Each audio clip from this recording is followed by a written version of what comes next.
All right. Justin Nault. Yeah. How you doing, man? I'm doing great, man. How are you? I'm happy to have you here. Yeah, me too. I'm excited. We've got some spicy topics I want to talk about, mainly nutrition. I've never talked about nutrition on the show thus far, and every time you and I get together, we end up going deep into it. Yeah. So let's begin. I would say the first thing your brand or your nutrition company is called Clovis Culture, right? Yeah, the company is called Clovis. Clovis. And then I named it after the Clovis culture, which is the first hunter-gatherer tribe in North America in the Paleolithic era. So with that company, what sort of is your thesis on nutrition? Yeah, I mean, it's easy to sum up. Like, I can sum it up in 3 words. It's food versus poison. It's like really that simple. That's a lot of what you and I have talked about in our conversations when we hang out. Is I fundamentally believe that telling people to eat less food is one of the most harmful things we've ever done for human health in the history of mankind. Like, it's genuinely that bad. And what I mean by that is one of the biggest mistakes we made as a civilization is we allowed food and poison to be put into the same category. This is really around like the 1970s, where we now live in a modern food environment where over 70% of what's available on store shelves is ultra processed, hyper palatable foods. And I mean, so that's what you're categorizing as poison. Exactly. Okay. Yeah. So if you only eat food, more food is better. If you eat poison, restriction is beneficial, right? Mm-hmm. So we're in this situation where, especially when you run into guys like, I've studied basically all of David Sinclair's work. I was like big into longevity years ago. And, you know, my journey started, we can get into my journey if you want to, but my journey started with bodybuilding, muscle and fitness, and, you know, eating a ton of brown rice and tilapia and this kind of shit, and like lifting and all that, right? So I have a lifelong history of fitness, basically every range of fitness you could think of. And then when I started digging into longevity research and David Sinclair and stuff like that, I started realizing that like the entire scientific paradigm is feeding poison to subjects in different amounts and figuring out what happens, right? So that's ultimately what I came to, is like paleo changed my life when I was in my late 20s. And it took me to this place where I looked at like the whole of this thing, the whole like scientific paradigm, the whole culture, the perceived authority that are all these big organizations that hand down credentials to scientists and all that. And that's the deeper I went, the more I realized that all of nutrition science, as Peter Attia has said this, he's got a quote that says, nutrition science is bottom of the barrel science. So what ends up happening from that is we end up with bottom of the barrel influencers who are like very stuck in their scientific dogma. And it studies this, studies that, show me the studies. Or my favorite is when people say, there's no evidence to prove your stance. And I'm like, I mean, you have to have fundamentally read all scientific literature that exists for you to tell me there's no evidence. There's no, right? yeah. Yeah. So is your main issue that we've lumped food and poison together when we started tracking, you know, so I'd say, what's the term that I wanted to call it? I called it like neo dieting, which is like would be my what is it about neo dieting, which is like kind of this refined lifestyle dieting where it's we talk about macros, we talk about CICO, calories in, calories out. What is your ultimate issue with that? Is it that we've lumped food and poison together and now we're counting about calories and macros, or what's your issue with that? Yeah, my issue, it's inherently restrictive, right? It's inherently restrictive, and it being inherently restrictive is inherently unhealthy. So when we hear a term like caloric deficit, like in a lot of my content, I use the term self-cannibalizing instead of calorie deficit. You're fucking eating your own tissue, bro. Like, eventually you die. Right? So like that's, and everyone has gotten into like autophagy and fasting and apoptosis. I've gone so deep on this stuff. And I go back to David Sinclair's work because I'll give you an example, right? Like if you have, this is what happens in rodent studies. And there's actually a quote, I think the guy's name is Matthew Ritchie. He works for the company that creates rodent chow for scientific studies. He makes the food for rodents. And he has this quote, I don't have it exactly, I'm paraphrasing, but he's literally like, it has heavy metals, it has pesticides, the fatty acid makeup is seed oils, the carbohydrate makeup is like cellulose. It's like essentially they're eating cardboard. So it's like if you take, and we're going to use human calorie numbers because I don't know what it would be for mice. So it's easier for people to understand. If rodent A eats 2,000 calories Rodent B eats 1,500 calories. Rodent B lives 15% longer. The headline will read, caloric deficit increases lifespan 15%.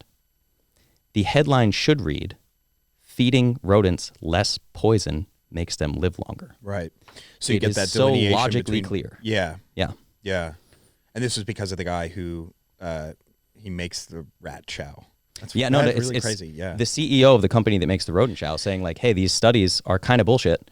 So if you go back, like Rob Wolf had a great talk about this at one point, and he's been helping me in the nutrition space for years now, where he's like, they've done studies on monkeys, rodents, all these different animals where they give them what is defined as a species appropriate diet. Here is food taken from nature that they would have in nature. And here's an environment they live in that mimics nature, no benefit to caloric restriction or fasting. Wow. So the idea, like fasting is actually, I think it's brilliant. Like I love it because it's like taking a sledgehammer to your system. Like it's like, okay, I need to stop. I need to like take control of my function, my human function. And the best way, or not the best way, but like this very serious way of doing it is to stop fueling whatever ailments you have with poison. Yeah, right. Exactly. And it's so interesting is because the only reason why I feel that it's great is because, you know, it might be because the foods that I eat, rather than thinking I don't have to fast, I could continue to eat good food. Yeah. Right. Yeah. Well, and what's dangerous here too is I have a podcast from years ago. I've been doing a podcast since 2017, and I did a podcast called Fasting Facts, from fat loss to longevity, where I introduced my audience to the concept of fasting. I have done a zillion fasting experiments myself. Like I did a 7-day water fast, and I did CrossFit workouts twice a day the whole time.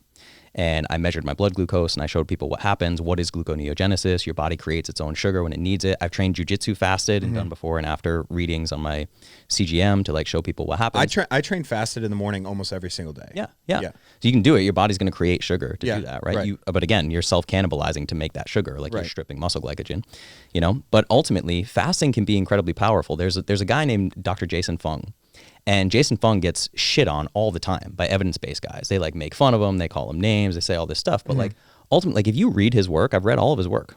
He's like, listen, I have found in my experience, it is way more difficult to get people to stop eating poison than it is to take an obese person and say like, hey, once per week, you're going to do a 24-hour fast.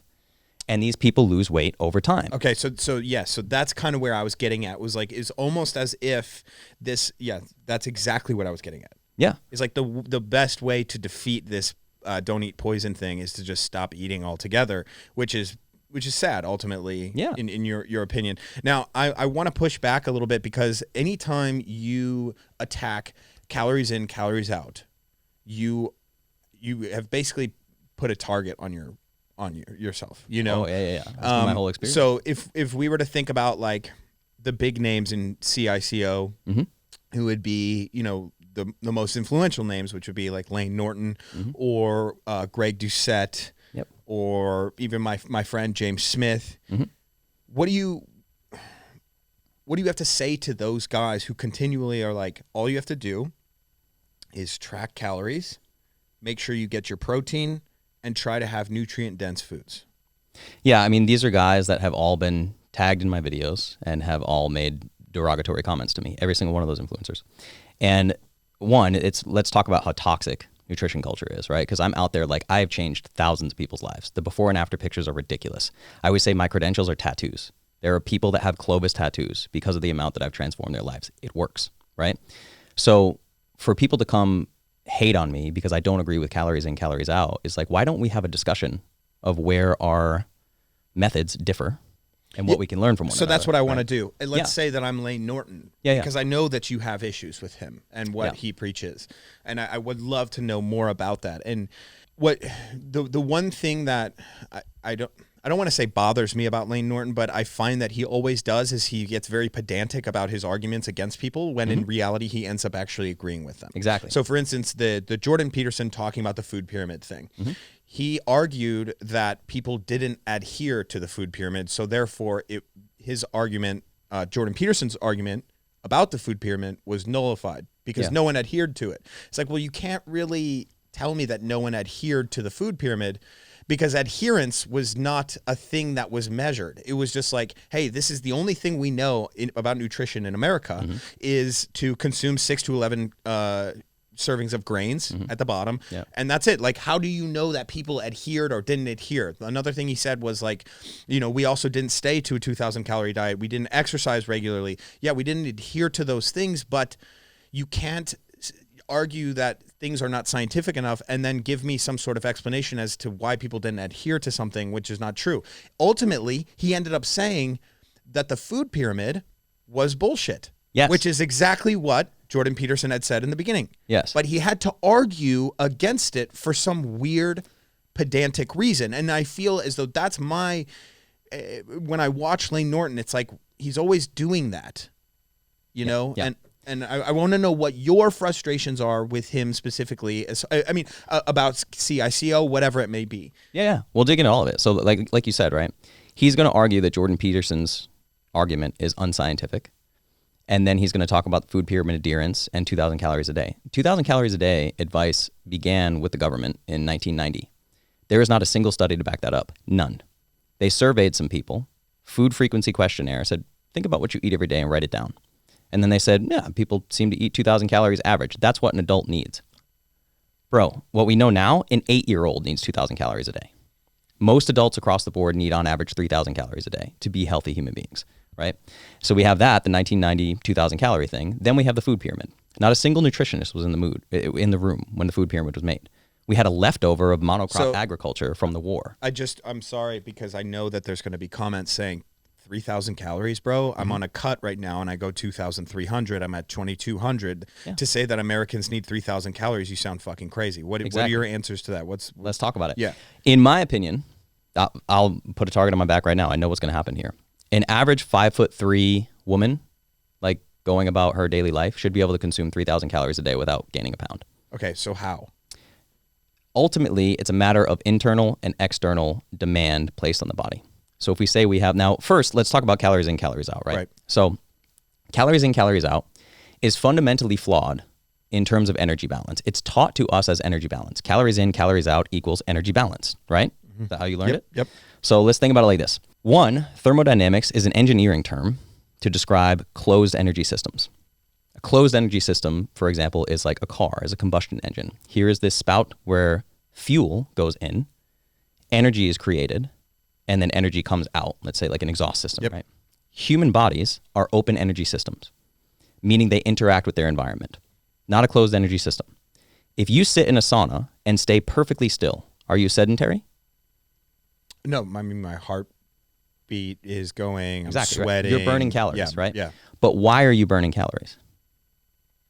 A multitude of the heat. Because you're interacting with your environment. Right, yes. Right? Yeah. So a closed energy system doesn't interact with its environment, right? And then you have an insulated system, which doesn't interact with its environment at all because it's insulated. So if we use the analogy of a car, we're taught energy balance incorrectly. We're taught energy in, energy out. No. Fuel in, energy out. Gasoline is not energy. It is potential energy in the form of fuel. Mm-hmm. There has to be a catalyst to turn that potential energy into energy, correct? In this case, in a combustion engine, it's spark plugs. Right. What happens if you don't have spark plugs or your spark plugs are gunky? Do you make the same amount of energy? No, they don't start. Of course. Yeah. All right, so let's look into cellular metabolism, right? And this is where I guarantee you if I sat down with Layne on this, he probably knows everything I'm about to say. What's happened with calories in, calories out, we are treating a symptom. We're not treating a root cause. Excess body fat is not a root cause of anything. Maybe a root cause of leptin resistance or like aromatase because fat cells are part of the endocrine system. They do release things. Mm-hmm. So the more fat cells you have, you'll make more leptin and you'll make more aromatase. Things like that happen. Yep. But the root cause of obesity is not excess body fat. What is it? Excess body fat is a symptom of the root cause of obesity. Right. The root cause of obesity is essentially gunky spark plugs. So what happens is we have low-level inflammation that happens in the body. This usually comes from endotoxin. So endotoxin comes from the cell wall. It's going to get nerdy, but like gram-negative bacteria release endotoxin. They're also sometimes eaten and consumed in autophagy or apoptosis, causing inflammation. Toxins cause low-level inflammation. This is like the processed food environment, all this stuff. So this low-level inflammation activates inflammatory cytokines. Like you may have heard terms like TNF alpha, interleukin 6, interleukin 1. These are all these inflammatory cytokines. This is oxidative stress on the system. Those inflammatory cytokines inhibit something called aconitase. Aconitase is a cofactor or a catalyst, spark plug, that helps citrate convert into isocitrate. This is the TCA cycle. If that citrate is not being converted because of an inhibition of aconitase, citrate builds up in the cytosol of the cell, and this sends a signal to the body to store body fat, to create new body fat, regardless of calorie deficit or calorie surplus. Right. And why would you, so without any energy talk at all, what are the foods? What is the reasoning behind that? I imagine hormones that are affected by certain foods or what? Yeah, for instance, like a lot of it is stress. So if you spike cortisol in the human body, we know the mitochondria cannot create cellular energy, which is measured in ATP. ATP is a carrier molecule, right? So if you spike the shit out of cortisol in the body, you can't create the same amount of ATP. We know this. We know this in vivo and in vitro studies, right? So if you stress out a cell, it can't create energy, right? And then if you have micronutrient deficiencies, for instance, B vitamins are one of the most important cofactors for creating ATP. Like niacinamide is one of the biggest ones, right? So this is why, the Paul Saladinos of the world are like, eat more red meat, eat more organs, like get more iron. A deficiency in iron also leads to an inhibition of aconitase. Right. So there are all these things that happen in the cell that can signal your body to store body fat regardless of you being in a calorie deficit. So this is where you end up. This is what drives me fucking crazy about energy balance, is you have obese individuals. Like for instance, there's something now called sarcopenic obesity. Sarcopenic obesity is basically like skinny fat people, but also very fat people, where you have people that are like medically obese and their bones are breaking. Their bones are brittle. Their hair is falling out. They bruise easily. They can't sleep. They have no libido. They're infertile. They have amenorrhea. Their period is gone as a female, right? So you have all these symptoms of low energy. And then you have Lane saying, you're eating too many calories. Yeah, so you tell that person, hey, you got to eat less. Not only That's going to kill them. Not only that, you tell them to eat less and get their lazy ass in the gym. They are already suffering from oxidative stress. You're Zach. Yeah. Exercise is stressful. Exercise causes inflammation. Exercise causes oxidative stress. Now, acutely, it's beneficial. The same way like a cold plunge is acutely beneficial. Stay in there for an hour, you die. Same with the sauna, acutely beneficial. So acute stress versus chronic stress. Obese people are living in a state of chronic stress, and they're trying to figure out what the fuck is going on. And you have Lane. My biggest problem with Lane, I think Lane is probably a very smart human being. He is the toxic, gaslighting boyfriend of the health and wellness industry. This guy will get online and he will belittle and make fun of people and shit all over their anecdotal experience, saying, I've been eating 1,000 calories a day and I can't lose weight. And he's saying, that's fucking impossible. You're lying. You're sneaking food at night. You're not tracking calories correctly. I had a woman come to me who wanted to be a client of mine, private coaching. So I get on a call with her. She's in her 50s. She was crying and saying, you're the first guy I've ever come to who's not saying this is all my fault. And I was like, okay, she'd worked with personal trainers at her local gym. These 22-year-old, NASM fucking personal trainers telling her she's not tracking her calories correctly. She holds a master's degree in nutrition. And she's been obese for 25 years and can't figure it out. And she goes to these experts and they tell her she's lying. You're not tracking your calories correctly. She's like, can you believe these people are telling me I don't know how to track calories? I have a master's degree in nutrition. So I explained to her how obesity happens, and she had never heard of it. Nothing I just told you about the cell. She had no idea about this. You know what I mean? She knew, well, I tell people the food pyramid, and I tell them calories in, calories out. Now, the other thing is there's a term I use for calories in, calories out that's based on a study I read once.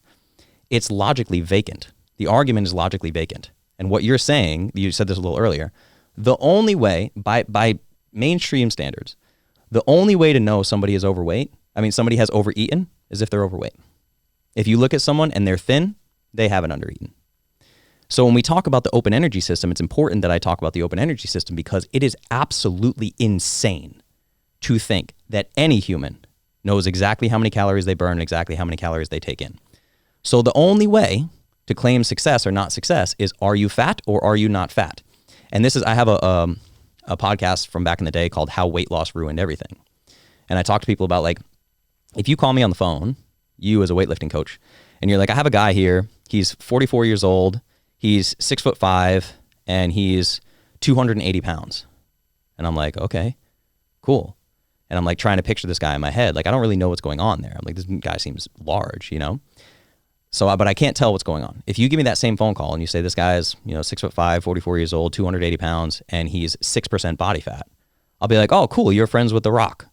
I know who that motherfucker is immediately, you know? But he could be 35% body fat and a very obese man who's like suffering tremendously. Yeah. But the whole thing is like our whole paradigm, because everyone is overweight, 70% of people are overweight or obese. In 2022, a study said 90% of adult Americans have at least one metabolic marker of metabolic dysfunction. 90%, bro. Yeah. This is a failed experiment. Across the board, it's a failed experiment. So we have this whole thing where it's weight loss at any cost. We are ignoring all of the horrible shit that comes along with low-calorie diets just because we want people to be smaller in the world. So do you think, though, that the weight loss at any cost, CICO, macros, all of these things, they're easier processes to get people to start doing something and maybe diving into other things like that? At least if I feel like if Lane was in here, it'd be like all that shit you just said about the cell, all this stuff, like that's going to be impossible for people to be able to take on and make a difference in their lives. What I'm telling them to do is make sure they get proper protein intake, eat, this is 3 rules. Mm-hmm. Make sure that you track your calories so that we can maybe lower them or raise them. Make sure you get proper protein intake. If you're trying to gain muscle, usually it's around a gram of protein per pound of body weight. Mm-hmm.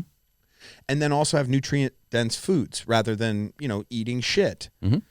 That to me seems, as Lane Norton, that to me seems like a lot easier process than the one that you're speaking of. Yeah, I totally agree. I mean, I totally disagree. It's like telling an alcoholic to have a beer every now and then.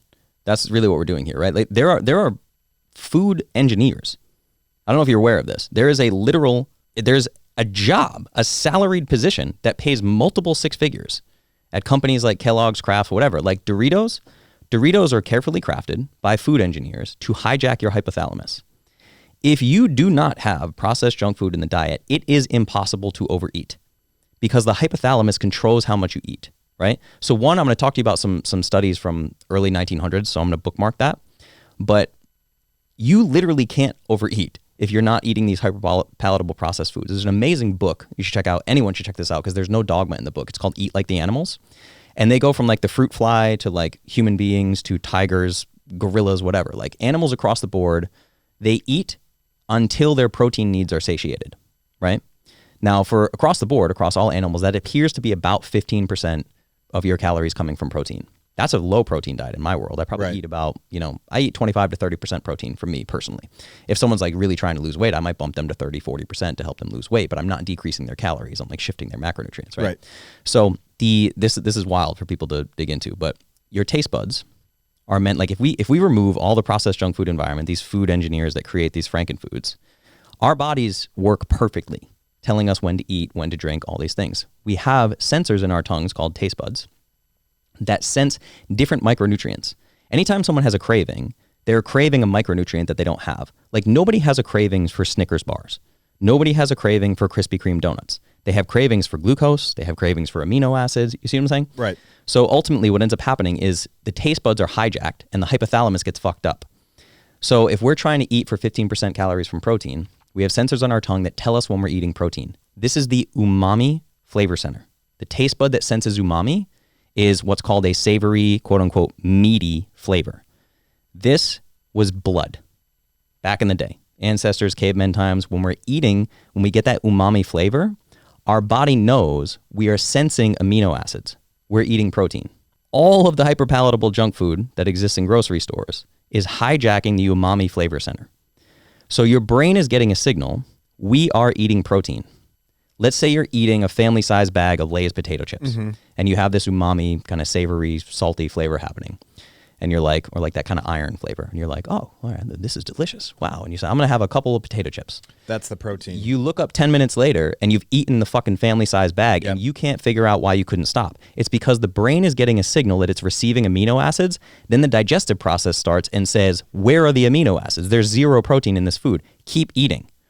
So if you live in a household that has processed junk food in it, you are totally fucked, bro. There is nobody that has the willpower, that has the discipline, that has all these things. Dude, it's impossible. It is so much harder. I'm telling you, bro. So ultimately, it's like when you can use CICO and you can use macros, like if it fits your macros, and you can, if you can use that, you can excuse all of the things that you just said, right?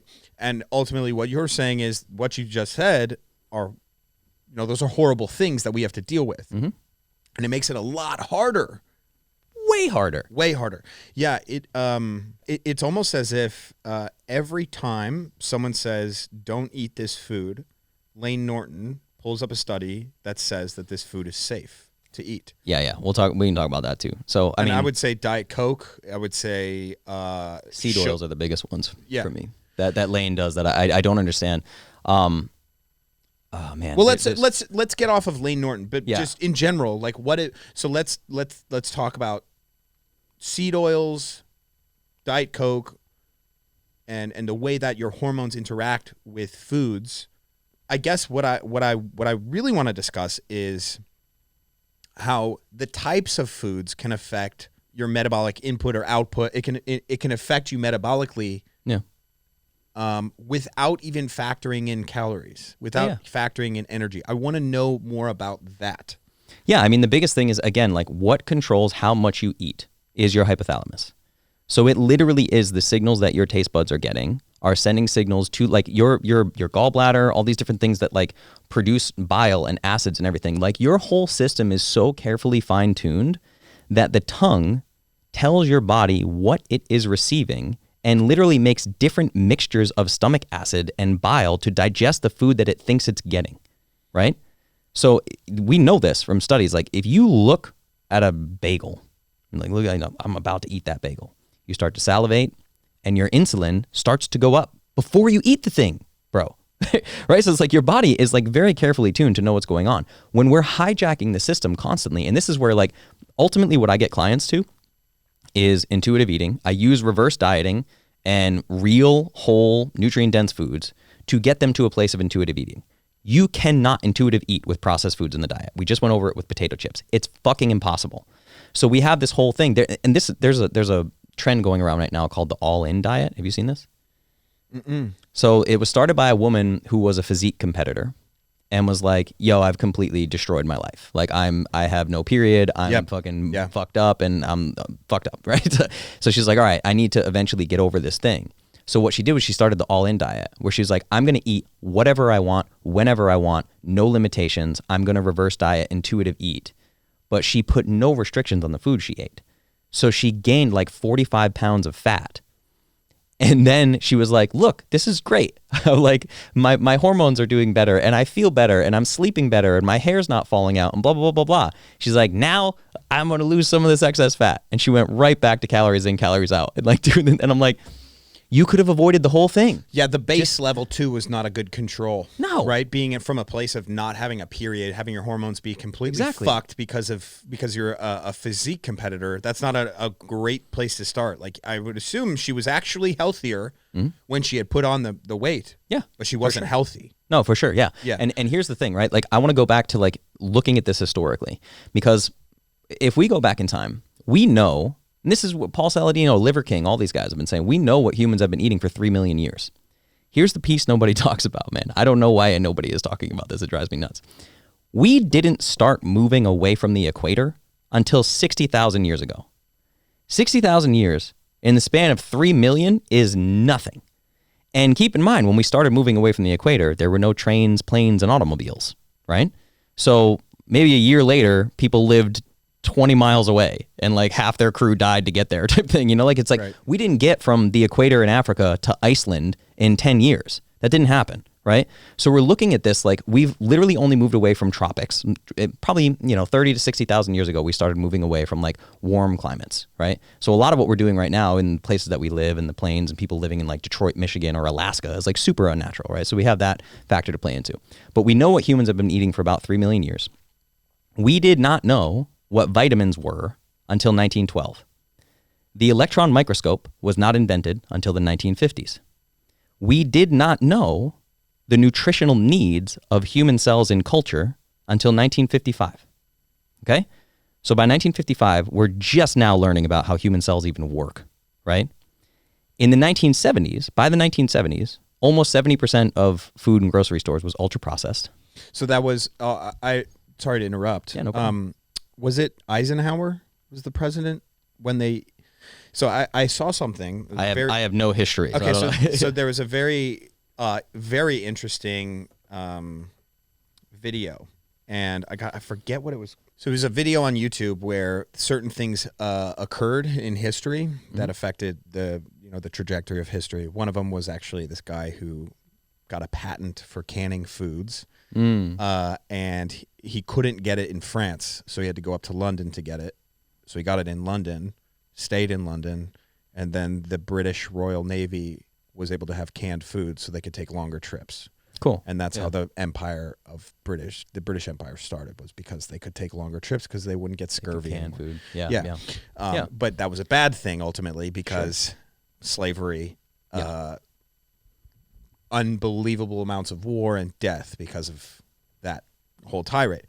But another one was the creation of the food pyramid due to a heart attack that happened to Dwight D. Eisenhower. I think it was Eisenhower. I could be wrong on this. But there was a nutritionist who came in and said, "Oh, it's he ate a high meat and fat diet. Yeah. So we need to change how we do things." Probably here. around the time of Ansel Keys. Yeah. Yes. No, that's him. Keys? Yeah, Ansel Keys. Yeah. Ansel Keys started the low-fat craze. Right. Yeah. So Ansel Keys was so outspoken and very charismatic. Yeah. And there was one other guy who was like, "Wait a minute, I think you're wrong about this." And Ansel Keys goes, "Hey, fuckface, I did a 10,000 person study. What have you done?" Yeah. And that 10,000 person study didn't have women in it, and it was not a real study at all. Yeah. But then that kind of created the ultra processed foods. But sorry, I had No, to we can go interrupt further and than that, inject too. into that, because that to me is like one of the most frustrating things, because Dwight D. Eisenhower had a fucking heart attack. Yeah. We are now consuming poison to a level where I don't think it's possible to come back. I don't think so either. Yeah. And the thing is, Ansel Keys, you can look this up, Ansel Keys' grandson found literature in his basement after he died that directly went against all of the findings he published publicly from the same studies. It was fraudulent science. Do you think wow, there should be a movie about that. There should be. There should be that would be an incredible movie. That would be an incredible movie. Dude. A guy who's conflicted with his own mind. He's like, he's already gone too far. Like imagine being Ansel Keys. Like if we could be him for a moment here. I am the head of this massive nutrition movement. I have the biggest study in the history of nutrition. Yeah. I am the god of this, because I'm the head honcho. I'm the only guy, and I'm charismatic. People love me. I can make decisions for the entire country. I'm going to go all in on this thing. And then you have this big power dynamic that shouldn't have existed. Yeah. You're not actually looking out for the benefits of the people. You're taking this energy from being a famous guy. Yeah. You are defending your ego. That's what's happening. Yeah. So this is the big thing, dude. This is my biggest issue, and that's where Liver King ended up going. But I'll say this publicly. I don't care, man. This is what Lane does. Like you're now the charlatan guy, right? Because you made that dope video, and then you were in the Liver King exposed video because of Derek, right? So you have this thing of what a charlatan is. Lane fits every single description you give of a charlatan. And I can tell people are going to have resistance to this, right? But he does the in-group, out-group. He does the sacred knowledge. He's like, it's always just calories in, calories out. I have a PhD. This is how it works. I'm telling you this is how it works. Keto guys, stupid. Carnivore guys, stupid. Vegan guys, stupid. Fuck them. Quackery. They don't know what they're doing, right? It is the playbook. Now, there are like memes that all these evidence-based people do, where like there's one famous meme that's like a line of people waiting in line for a door that says keto, and then a line of people waiting in line for a door that says carnivore or paleo or whatever. And then once they get through the door, all tracks lead to another door that says calories in, calories out. So what guys like Lane will do is they take credit for every fucking diet that exists. They will blast Paul Saladino, who's a really good dude. He's a good friend of mine. They will blast Paul Saladino and call him a quack and call him all these names and say, ultimately, it's just calories in, calories out. They take credit for everything, dude. And the only reason why these people are not called charlatans is authoritarianism, which is what our entire country is built on. the thing that happens with me and guys like Lane, or when people tag a Lane Norton or whoever in my video, and they say, this guy says blah, blah, blah, blah, blah. They don't understand that, and I'll get back to the historical stuff. I fundamentally do not believe in the authority that granted these humans their credentials. I don't believe in it. The nutrition science is bullshit, and I know it. So it doesn't matter. It literally doesn't matter what they say to me. They do this like mic drop. I debunked blah, blah, blah, blah, blah. And I'm like, no, I fundamentally think that you are stuck in dogma because of the education that you received. And then you have this Ansel Keys situation. Lane has been doing this for like 20 plus years, right? And now he has this program, this online app. He makes millions of dollars called the Carbon Diet. And the Carbon Diet is all food is created equal. All calories are created equal. You have to understand, man, no matter what evidence comes out, for Lane to say like, hey, I think I got some things wrong, that's a full-blown ego death for this guy. I mean, a full-blown ego death. He has to go back over the last 20 years and say, man, I made so much content that was incorrect.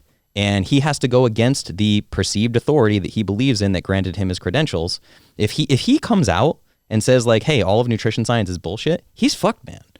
You know, because that's how he's based all of his credentials off of his entire life modern is this nutrition science. And now he tries to stay relevant. What's happening is, you know how the game is played. Like my biggest platform is TikTok, right? We do millions of views on TikTok, and it's a TikTok video, bro. It's probably going to be 15 to 30 seconds.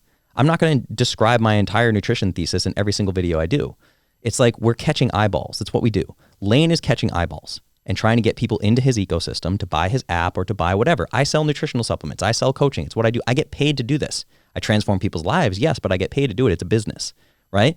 So if we have keto, carnivore, plant-based, every single thing coming out saying like seed oils are terrible, well, a fast way to get views is to make an outrage video that says you should consume seed oils because they're perfectly safe. Or Diet Coke. Or Diet Coke. Or bread. It used to be a way. I can't remember when this changed. I think it was when we went off the gold standard. There's an amazing book called The Fiat Standard that talks about when we got off the gold standard, the government actually had to promote cheap processed foods because that helped them hide rising prices of farmed foods like meat, eggs, dairy, those kinds of things. You could hide those prices going up like we're seeing right now with eggs, right? By just promoting these super cheap ultra processed foods, because as a government, you get to say, look, all of our people are fed. No one's starving. Right? So this is like a game that they play. Mm-hmm. Everyone's malnourished, but they're not starving. So now everyone's fat and malnourished, and you know, heart disease and cancer are the number 1 and number 2 killers in the world. Mind you, number 3 is pharmaceutical drugs. But when you say that calories in, calories out takes credit for all of those diets, mm-hmm. you mean that because the likelihood, if you go from whatever, I don't even like calling it an American diet. Just say you're a typical American. Mm-hmm. So you have some obesity, and then you go to carnivore, keto, whatever. It's likely that you have an energy imbalance. You're in a deficit because of the switch. Mm-hmm. So they're going to take credit for that by saying that they're just simply eating less calories. Yes, exactly. Okay. And the thing is, like, you have guys like there are guys like there's one guy, Bart K, who is like, that's the thing is like he went on Greg Doucette and was like, calories in, calories out is stupid or whatever, but he also it sounds like an absolute troglodyte. Yo, dude, have you watched his videos? He's the most unwatchable human I've ever come across. Right. I mean, and again, like, and like, I should say too, like, I do a lot of like, you know, we have histories of like anything that's considered toxic masculinity I've been a part of, like not in like I grew up watching Arnold Schwarzenegger and Sylvester Stallone. I started lifting weights when I was 15. Like, I'm a martial artist, and I have been for years. I was a boxer, jiu-jitsu, Olympic lifting, powerlifting, CrossFit, all these things. I was like so in that. And now I teach young men masculinity. Like, a lot of the coaching I do is like literally like trying to get people from fragile masculine to healed masculine. And this is what we see with like the Bart K's of the world, where like they make a response video to someone and they pause every 2 seconds to be like, this fucking idiot, motherfucker, stupid piece of shit. Like, I have done all these studies. Look at what it's so fragile masculine and so toxic. Like, my girlfriend is like a beauty mogul. She was in the beauty space. She started this company called Overtone, and it was a massive success, right? And she was like, the beauty industry has a lot of like infighting, you know, like skincare, hair care. These people like kind of get catty, like Kardashian style. She was like, she's in charge of Clovis's social media strategy, and she's a wizard. She's unbelievable.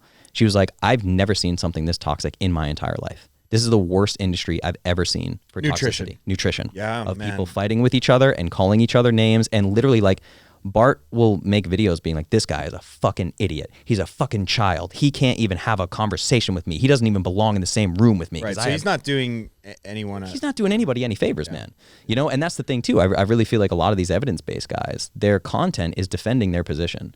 Like if you start a company and you learn about marketing, the story has to be your clients. Everything I do is about my clients and their experience, right? The opposite is true with these evidence-based guys, where it's just like, if you're not getting results, it's your fault. You're sneaking calories somewhere, or you don't know how to track your calories, or you're using 1 extra tablespoon of olive oil per day when you're cooking your eggs, and you forget about that. Like, so that's the explanation. One part about charlatanism that is in whatever play, I call it like the charlatan playbook, it's not just in-group, out-group, but it's always on offense. You have to be on offense. So it's not just about focusing on your in-group and creating the out-group, right, which is... Not honestly, if you any one of these things are not that bad, like they really aren't. And I try to explain that a lot. You know, you have your in group, totally. You have your out group, right? For sure. But when you are a charlatan or you have this in group out group, if you start to focus all of your energy on offense, that's what I say. It's no one else is allowed to be right at all. Exactly. You cannot give way whatsoever on anything. And that's what ultimately screwed me up the most when I saw these charlatans, because in my mind, whatever their methodology is can exist at the same time as mine. Yeah. And I believe that if we look at a guy like Lane Norton, before he's defending the use of seed oils, Diet Coke, all of these things to try and be pedantic, before any of that, he's probably a pretty genuinely knowledgeable and smart guy when it comes to like leading a good, healthy life. To some degree, like I agree with you there. I do think that Lane does talk a lot about like nutrient density and like eating, you know, good foods. He will defend like Diet Coke and stuff like that. But ultimately, Lane looks at a fat person and says, you need to eat less. He does it every time. He never comes off this. It is just calories in, calories out. I actually I wanted to see if I could like Lane, like on a personal level. So I listened to him on Armchair Expert, because like Armchair Expert, like they tend to like be like more personable, and it's not like really super Dax in-depth. Shepard's show. Yeah, Dax show. And still, he just was hammering it. Like if you want to lose weight, you need a calorie deficit. We're like, ultimately, like we can talk about studies if you want to, but like there are protein overfeeding studies. You overfeed people by 800 calories a day in excess for 8 weeks. And they gain, like the one study I can show you, they gave people 4.4 grams of protein per kilogram of body weight. That's 5 times more than the RDA for protein. Right. 5 times more, 800 calories in excess per day for 8 weeks. They should have gained like 12 pounds by calories in, calories out math, right? They gained 4 pounds of lean mass and lost 1 pound of body fat. So a net gain of 3 pounds, 80% of which is lean tissue. Fat-free mass is what they call it in the study. And would this be because like the open system of energy might have changed due to like the thermic effect of protein? Or the thermic effect, protein's the biggest driver of body composition, like because of the thermic effect of food. Now, this particular study was in resistance trained individuals, which matters as well, right? But we have overfeeding studies in sedentary individuals. The calories in, calories out math, like this 3,500 calories, you gain a pound of fat. I have never in my life seen a single study that matches that math, especially overfeeding studies. Overfeeding studies are my favorite thing to look at, because the body composition shifts are so insane, and it's never like, at most you might, on a Western diet with overfeeding studies, like 50% of what's gained is fat mass. Right. The other 50% is fat-free mass, right? So the math never works out in the surplus direction. Why would we believe that the math works out in the deficit direction? It doesn't make sense. So it never works out the way that they tell you it's going to, because we're not fucking combustion engines. So what is the likelihood that somebody's obese is eating poison? 100%? For me, I think it's 100%. Yeah. So this is why, this is fundamentally the difference between you and Lane, and also my friend James Smith. Yeah, fundamentally. Is that you believe that if you don't eat poison, and we're going to get into that, because I want to get more into descriptive by what you exactly mean by like literally categorizing the foods. You can eat as much as you want, and calories in, calories out won't matter. Okay, so I guess, yeah. So let's take two things here. Let's take a obese individual. Yeah. Tell them to eat as much as they want as long as they're not eating poison. Of specific foods, yeah. And if I tell them to, so I have an approved foods list. It's got over 100 foods on it, right? Yeah, let's go through that. Let's just go through your process with clients, because I think then that would be able to kind of place this question better. Another thing I think I agree with Lane on is, like, in terms of macros and calories, I use macros with my clients, but we flip it on its head. My macros are a target for them to hit, not a restriction. And if they go over, I don't much care. What ends up happening is you'll have, like, you know, a 300-pound woman that comes to me who's like morbidly obese. She's 5'3" or whatever. And I find out she's eating like 60 grams of protein a day, right? So if I bump her to 150 grams of protein a day, this is just like now eating is her full-time job. She's like, how do I do this, right? But I get dramatic body composition changes in her. So it's like, these are the foods that you can eat.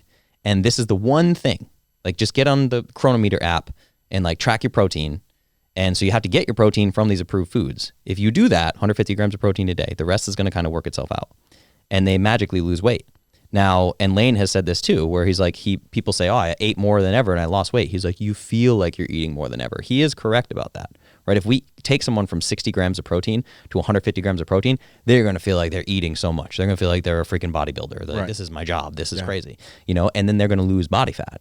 So yes, it feels like they're eating more than ever. They might still be eating 1,600, 1,700 calories where they were eating 1,200 calories or whatever. But like, I'm telling you, man, like that woman with the master's degree, like, I increase her calories. That's what's happening. She's eating more food with me than she was previously. And we see these dramatic shifts. So this is where I start. I usually start teaching them the protein to energy ratio, which is like, you know, fat and carbohydrates can be stored as body fat. Protein, not so much. There's a million different biochemical things that have to happen for that. It's just not, it's not getting stored, right? So ultimately, that's like if you ramps up your the thermic effect of food, ramps up your metabolic rate, and you're still getting a lot of calories. And this is why the overfeeding studies, if you look at overfeeding studies, anytime the overfeeding is protein, we don't see the body composition change the way it should according to calories in, calories out. People just aren't gaining body fat. So that is where I start. But yeah, it's the approved foods list. It's over 100 foods. And I'm like, listen, like, I expect you to go to the grocery store with this list of foods and only buy things on this list. Like, circle the foods that are your favorite. And fucking don't have them in your house. Don't have them in your house. 100%. Dude, that is, it's, you know what's wild to me, dude? I can like picture the food in my cabinet if I know it's there. Yeah. Right? I can picture it in my cabinet. No matter what I do, I find myself opening that food and eating it. Of course, dude. I know you're friends with it's like a bag of chips. Yeah. I'm laying in bed, like, I can see the bag of chips going in my mouth. Yeah. So I'm like, okay, I just become a zombie and walk to the fucking thing. 100%. Because your bacteria run the show, bro. Yeah, that's like you're an avatar. Yeah, you wouldn't tell an alcoholic to go hang out in a bar. 100%, man. And like, I know that Mark Bell has had you on his show, right? Yeah. And he's been on mine. Yeah, Mark's dope. Mark came on my podcast like 3 years ago or something, right? Yep. I had like Paul on. That's how I became friends with Paul, Mark. All these guys came on like years ago on my show. And Mark said it so well on my podcast. It's like he's talking to his son in the kitchen. His son's like, oh, I'm so hungry, like looking for the cabinets for food. And like, I'm just so hungry. I'm so hungry. I'm so hungry. And his dad's like, I'll cook you a steak right now. And the kid's like, well, I don't want a steak. He's like, well, then you're not hungry. You know what I'm saying? Like, it's like, that's what's happened. Like, interesting. When you, because yeah, a lot of times I'm bored. Exactly. Yeah. Or you're in a situation where you have a micronutrient craving. The big thing that happened for me is the production of energy, the production of ATP. Mm-hmm. So there was a point where when this really shifted for me, I went strict carnivore for over a year. At the end of that year, I was powerlifting 5 days a week and eating a carnivore diet. And I was so satiated by all the fucking protein that I was probably eating 1,800 calories a day. Like, I need 2,800 calories a day minimum. Mm-hmm. And I didn't know this at the time. I was probably eating 1,800 calories a day. Mm-hmm. Dude, I started gaining belly fat. I got blood work done. My testosterone was in the 200s. My T3 was completely gone. It's just like I had like no thyroid production happening. So I hired a team called Wild Health. They have like performance coaches and MDs and functional doctors. The first thing they had me do was go from 0 to 250 grams of carbohydrates a day. And like I've had body dysmorphia my whole life. It's like I was a fat kid growing up. Mm-hmm. That's why I started lifting at 15. So like all the signals in my body are like flipping out. Like, this is not going to be good. And like I was like, listen, I'm going to take it out of my hands. Like, when someone comes to me as a coach, I expect them to do what I tell them. So I'm just going to do what these guys tell me. Like 6 months later, I was 10% body fat. I was fucking shredded. My testosterone was in the 600s from the 200s. It's now in the 900s. But like, I mean, it was unbelievable. So the piece that I missed, it's not just that it has to be nutrient dense foods and all this stuff. This is the calories in, calories out thing, dude. Like if you only eat to satiety and you're powerlifting, and I was getting in the sauna every day and doing all this like super stressful shit, right? Like you're going to have an energy deficit and your health is going to suffer. Every single thing for you to have this conversation. Chess grandmasters, they've done studies on chess grandmasters sitting in a chair playing chess all day. They burn 6,000 calories. What? Like that's... Yeah, they hardly even move. It's outrageous. Yeah. They hardly even move. Yeah. So the piece that I missed in the early years of me being a content creator was the energy piece and the importance of carbohydrates for energy and glucose and all these things. Now, the difference between me and these other influencers is I like make podcasts where I'm like, what I got wrong and why I'm changing this and why I'm doing this. You know? So what about Mark's son then? If he wasn't just bored, what was he craving? The piece that Glucose? The piece that I think Mark missed there is his son was probably in a low energy state. And he needed energy. Fruit. Yeah, fruit. Okay. Like fruit is amazing. I eat so much fruit. I eat raw honey. I eat white rice. One thing that Mark said when I actually was eating in his kitchen, it was at me, Tom DeLauer, and I don't know how I brought it up, but I said pantry. I was like, yeah, well, what should you put in your pantry? And Mark just goes, well, you shouldn't really have a pantry. You shouldn't have anything in your pantry. Yeah, yeah. And then I was like, he's like, tell me one thing that you need to store for a long time. Yeah. And I'll see if it's worthwhile. And I was like, well, I don't know. I didn't have an answer for it. Yeah. The only thing I could think of was like rice. Yeah, for sure. Like that's in my pantry right now. There is organic white rice. And then like Maybe flour? Do you use flour? I don't use flour in anything. No. Yeah, because would you be baking? Yeah, what do I need? I don't bake anything. Yeah. Right? I have fruit, I have eggs, I have shrimp, I have fish. I buy half a cow at a time from a local farm. So I have like regenerative grass-fed meat. Yeah, let's talk food specific stuff. Like what are your go-tos for clients and what are your go-tos for yourself? Like the biggest thing you had for a list of 10 or 20, whatever. Yeah, for myself and my clients, like, and anyone, any link in my profile that I have, there's a free foods list. People can just download this. So anyone listening can like go to @the_Clovis_culture on anything and just like get the free foods list. Page 1 is super proteins. The reason why I call them super proteins is because they are proteins that have the most nutrient density, not just the most nutrient density, the most bioavailable nutrients. Okay. Right? So this is like shellfish, wild-caught fish, bone broth, organ meats, all these kinds of things. So specific shellfish, shrimp? Yeah, shrimp is fantastic. Shrimp, another thing, like for people that don't like liver, like there's all this like eat organ meats, like eat oysters. Oysters are unbelievably nutrient dense. Yeah. It's great. They're so good for you. Want to get that zinc, baby. Yeah, get those bro. nice loads. Yeah, that nice mucousy zinc load. I like that. Like, dude, once a week, like there's a place here, like, bro, Whole Foods every Friday. Yeah. You can get half price oysters. You can call them ahead of time and be like, I want a dozen oysters. And when you get there, they have it on a bed of ice. It's like closed. They're shucked for you, and you just have like 12 oysters. Yeah. Like 6 oysters a week is going to change your life. It's like Yeah. that nutrient dense. Yeah, I could do that easy. Yeah. Same thing for me. Like I eat a half ounce of raw grass-fed beef liver every day. A half ounce. I mean, it's literally like sometimes if I'm like busy, I'll usually throw it in a smoothie.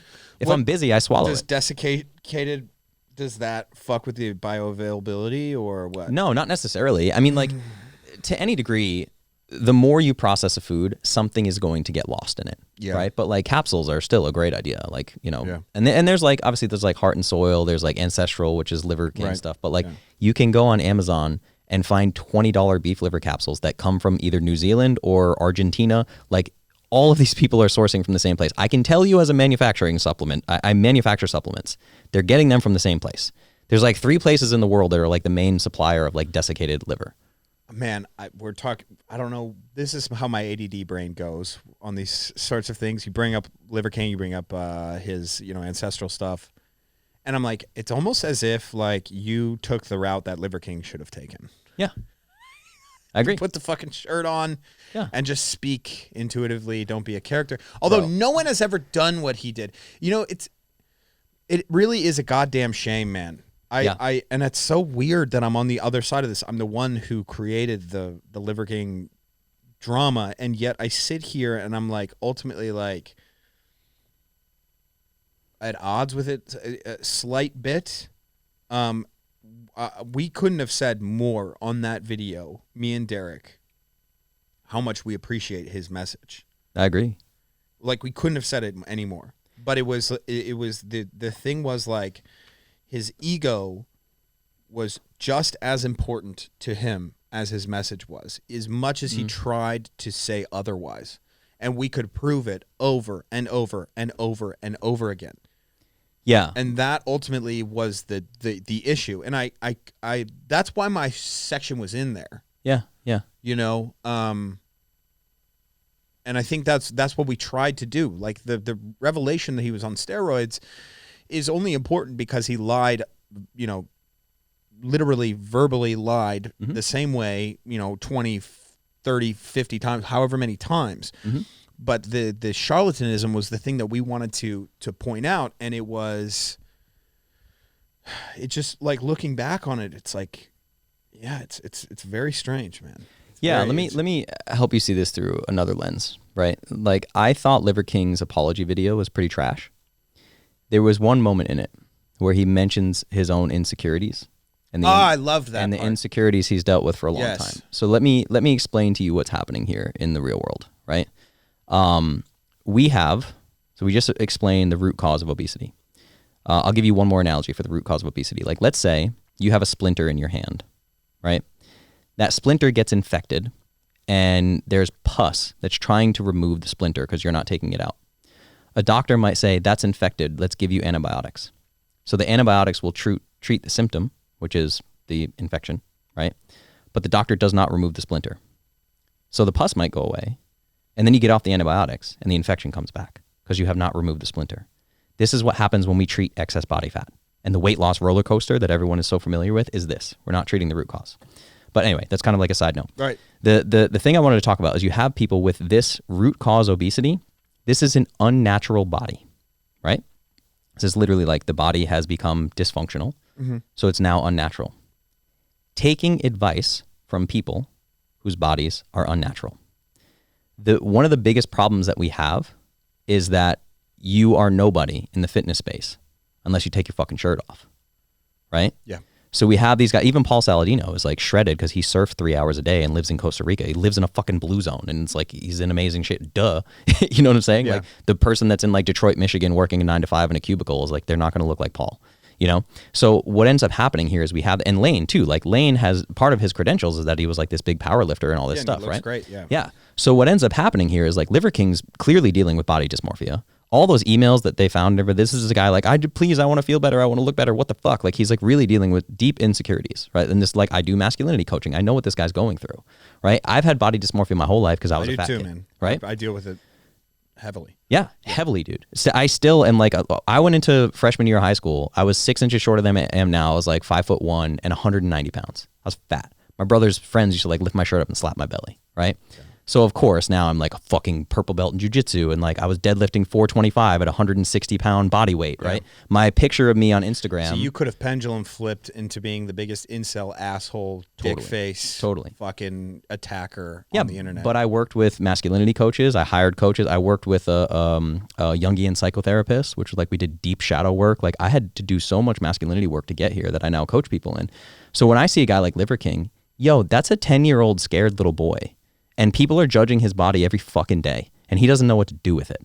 He doesn't know what to do with those emotions. He's now backed himself into a corner of this caricature. Dude, I couldn't agree anymore. Yeah. Honest to God, that is precisely how I ultimately felt.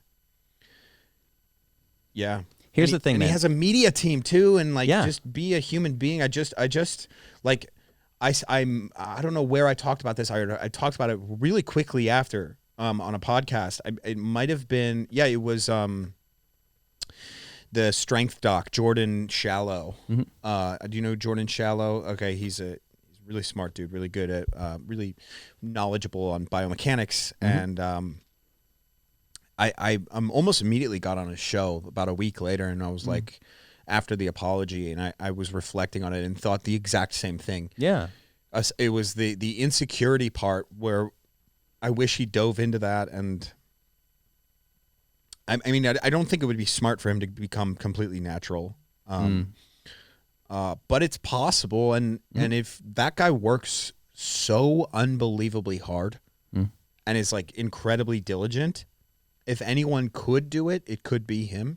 Yeah, to become natural and like really focus on that, put his shirt on, like zen the fuck out, but that's gonna take some deep deep, serious work. Well, the hard thing too is like he's got the Goggins thing, where like he's gonna work. He just wants to work hard and he wants to train 7 days a week for 2 hours a day, whatever. Like, right. That might be his affliction, but it's if he gets off the sauce, he's gonna have to give a lot of that up, or he will kill himself. He will literally damage his bones. He won't be able to recover properly. Right. So it's much more important for him to focus on his mind. Exactly. Yeah. He has to do the deep, hard internal work. Oh, that's so brutal. That sounds like it takes years. It sounds like a fucking climbing Mount Everest. That sounds so much worse, so much harder than to just get off steroids, even though that sounds brutal too. But. Bro, I had no intention of going here on this show, but like when I work with private clients, it's personal development first.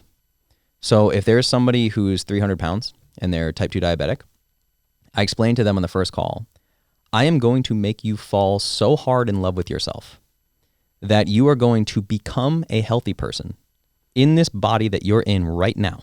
I'm going to make you a healthy person. And because that identity shift is so firm and so solid, your body will have no choice but to manifest in a healthy way. You will lose weight, you will become healthier, you will make better decisions. And the way I describe this is like if someone is working a 9-to-5 job that they fucking hate and their partner is bad to them and they have a bad relationship with their kids, and like every day when they're driving home from work, they stop and get a Wendy's Frosty, and that first bite of Wendy's Frosty is the best part of their day, I have no chance of changing their life. I cannot compete with that. So we have to do the deep personal development work and extreme ownership to figure out, why have you created a life that you fucking hate? And now this Wendy's Frosty is an escape mechanism for you. Yeah. This is the same thing with David Goggins. Like I get, and this is the thing, like you can learn a lot from David Goggins for sure. But like when I see like an obese woman who's like, I read Can't Hurt Me, and I'm like so inspired, I'm like, if you do any of the shit David did, you are going to hurt yourself because you're already, it's again, like it's an unnatural body trying to take advice from an unnatural body. And the gap is so fucking huge. The same things that like Matt Frazier does to train every day is going to literally hurt an obese person. They can't do it. They're not currently physically capable of doing it. I could give them a 15-minute body weight mobility routine that they could start with every day that might help them and tell them to go for a 20-minute walk. But they have no business in a CrossFit gym because the root cause of obesity needs to be solved first. They're dealing with low-level inflammation all the time, oxidative stress. They can't do the thing. So you have this guy, like, and I'll tell you a story from me personally. I burst out laughing on the couch one day by a comment, and that very rarely happens to me. And Megan was like, what just happened, right? So I've explained to you, like, I mean, I played hockey for 10 years. I was a boxer in college, purple belt in jiu-jitsu, powerlifting, all the fucking things. I did all the things, right? And I just, my picture of me on Instagram is me walking out of the ocean last year. We were in Isla Holbox, Mexico. And I'm probably 10% body fat in that picture. I'm probably 13 right now. At 10%, like you can see all my abs. And I carry a lot of muscle mass, more muscle mass than I should for 5'9", because my whole life, this is what we do, right? So like I look really good at 10% body fat. And this kid just it was just me in a t-shirt. I'm like cooking eggs and I'm like talking on TikTok. And this guy's comment is, yeah, if you guys want to take advice from someone who looks totally average, go ahead. And I started laughing and I just looked at Megan and I was like, I don't even know what to do. Like this actually is making me feel something emotional. I was like I was a professional musician for 15 years. I did 300 shows a year. I was on TV. I did all. I'm like immune to hate, right? And this one, I was like, this guy calling me average was like a problem for me. Yeah. So this is a big thing that Derek and I talked a lot about. Yeah. And Derek certainly is involved in this. The body dysmorphic male is insane. It's a huge problem. And to call someone at 10% who's trained for however many years, for decades, with definitely more muscle mass at 5'9" with 10%, like I'd said, to call that person average is actually certifiably insane, and it's so wrong on so many levels. But yet it flows off the fingertips so easily, bro. And that fucks with me daily. Yeah, I've been called dude.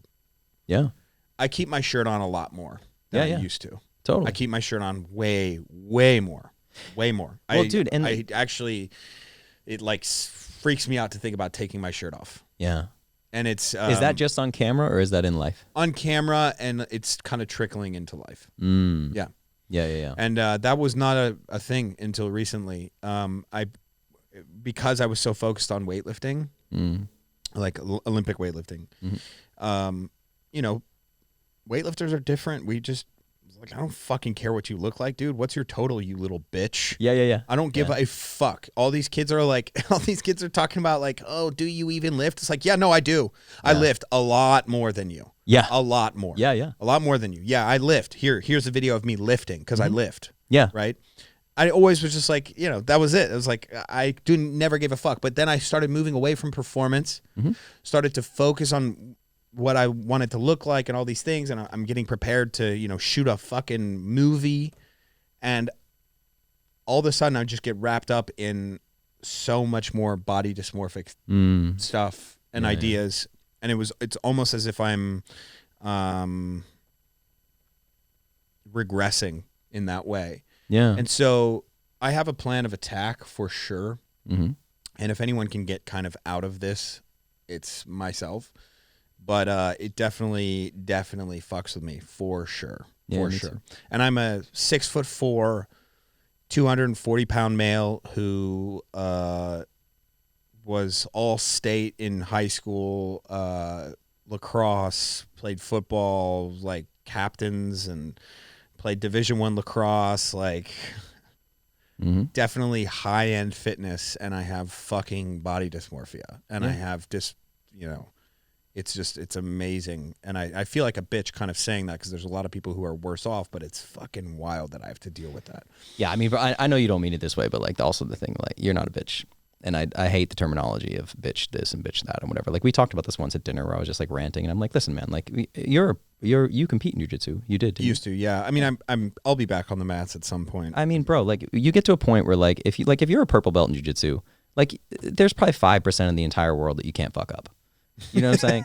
So it's like this idea of like don't be a bitch. Whatever. Like the terminology is so stupid. Man. Yeah. Like it's so dumb. And also like I don't want to get into like the masculine feminine stuff, but like my girl is a gangster. She's like super fucking fit and eats more than I do and looks amazing, 6-pack abs and like the booty and the whole thing, and not to mention built a fucking 9-figure empire. Yeah. Like, tell me, don't be a bitch. Like this whole like thing, the way that we describe this shit or calling someone a pussy or something like that.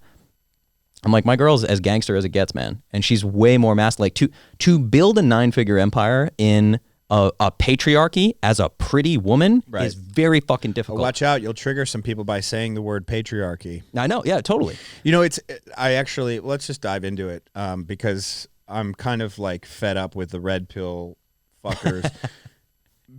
Only because I swayed so super hard. I grew up in a liberal family and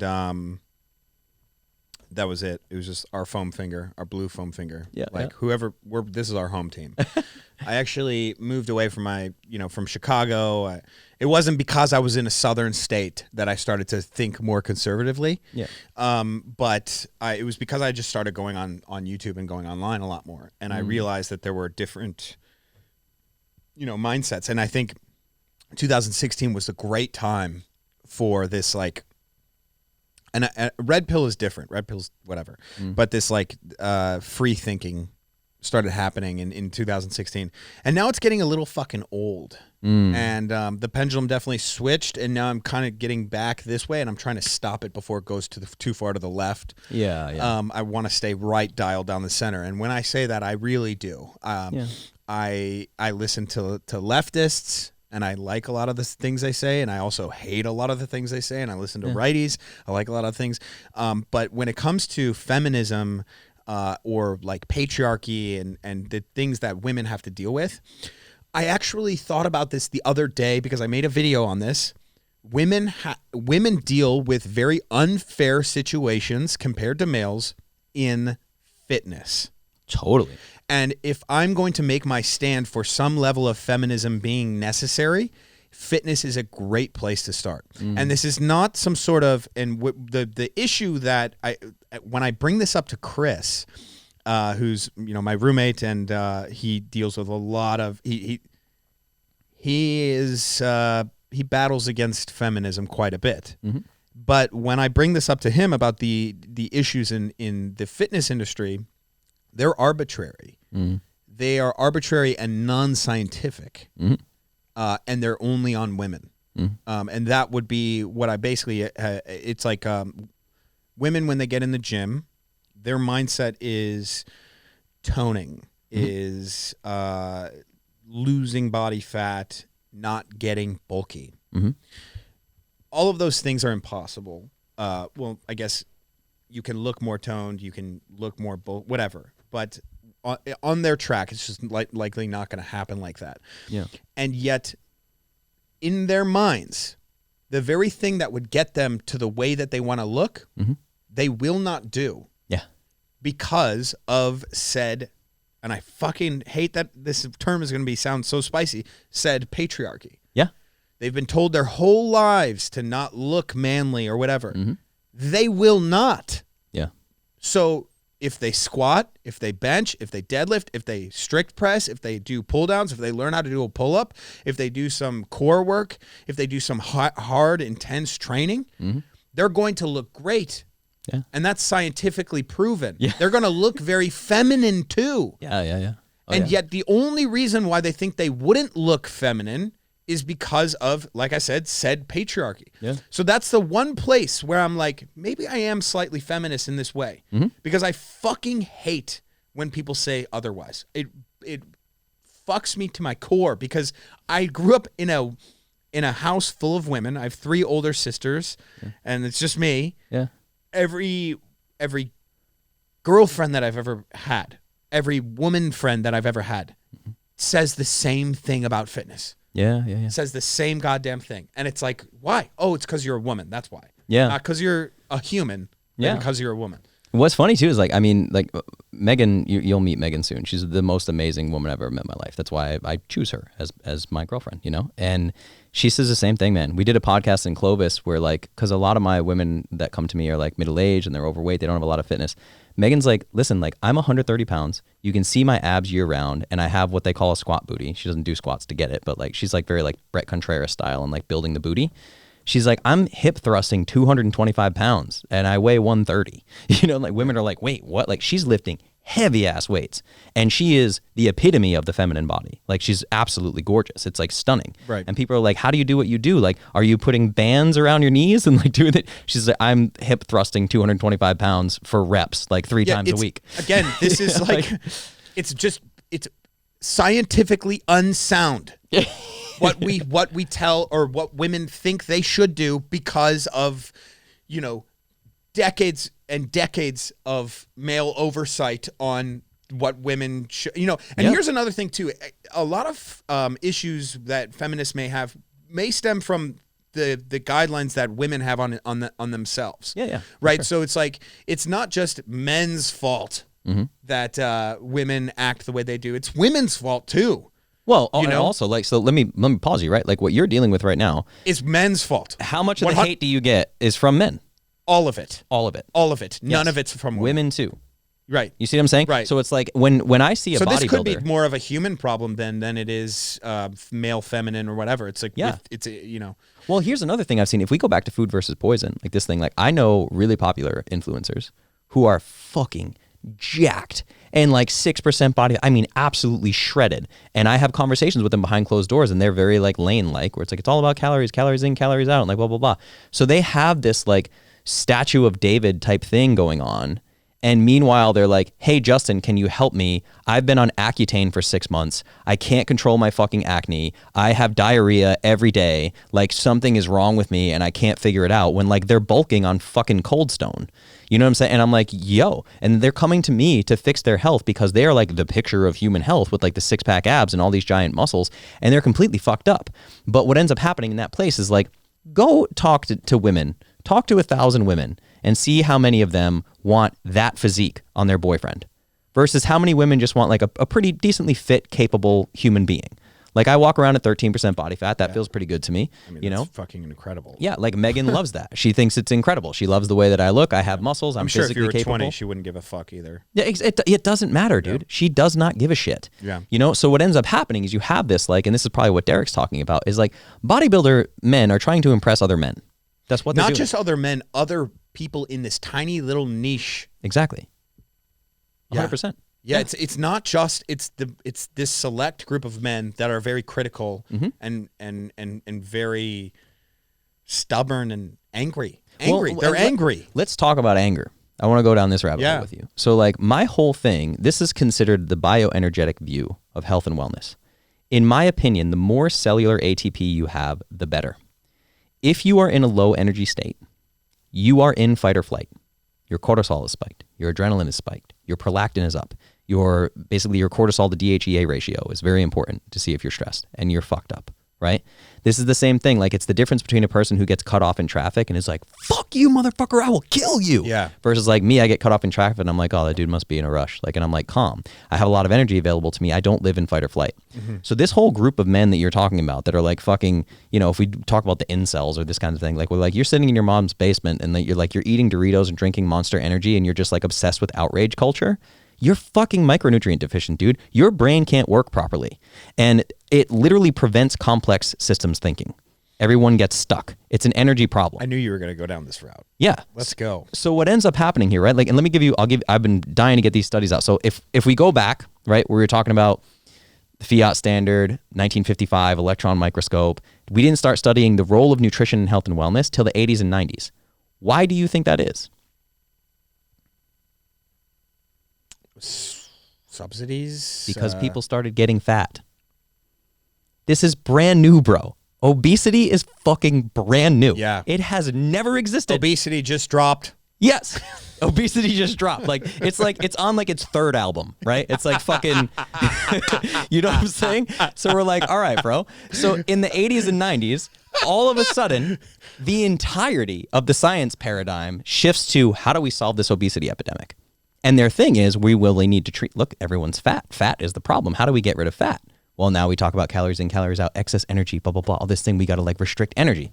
And then 1990, everyone needs 2,000 calories. All right, apparently that's fucking, and it's not true. We know that it's not true. So by the 1970s, grocery stores are filled with hyperpalatable processed foods like Doritos that are fucking invented by food engineers. 90%, over 90% of all nutrition studies that have ever been conducted happened post-2001. This is why I take you all the way back to 60,000 years ago when we moved away from the equator, and 3 million years ago we've been eating meat and organic fruit and some tubers for fucking 3 million years, right? We didn't start eating grains until 12,000 years ago, right? Maybe some here and there, but not. It's like a big part of the diet, domesticated grains, right? So we have this situation. Over 90% of all nutrition science that has ever existed has been conducted on the sickest human population that has ever existed. Like, hyperpalatable, ultra-processed foods were in the standard American diet for 50 fucking years before we conducted most of our nutrition science. So this is the thing. This is where I'm saying, like, I don't believe in the fucking authority that hands down the PhDs and hands down the MDs. Not to mention, 80% of medical schools in America do not have a nutrition requirement at all. So you can be a fucking medical doctor with 0 nutrition credits. Yeah. It's insane, bro. So this whole thing, like the whole fucking system is broken. It's absolutely broken. Now, let's think about it as you as a weightlifting coach. And this is the thing, like, we've been told to cut calories and exercise more for over 50 years. In that same time, obesity has risen by 300%. Heart attacks and not necessarily working, is it? Heart disease and cancer are still the number 1 and number 2 killers. Right. Pharmaceutical drugs that we give people to treat metabolic disease that the pharmaceutical drugs cannot fix is the number 3 killer. Literally, the number 3 killer of people comes from mainstream medicine, right? So we have this situation, bro. That 2022 study shows that 90% of Americans have at least one biomarker of metabolic dysfunction. Yeah.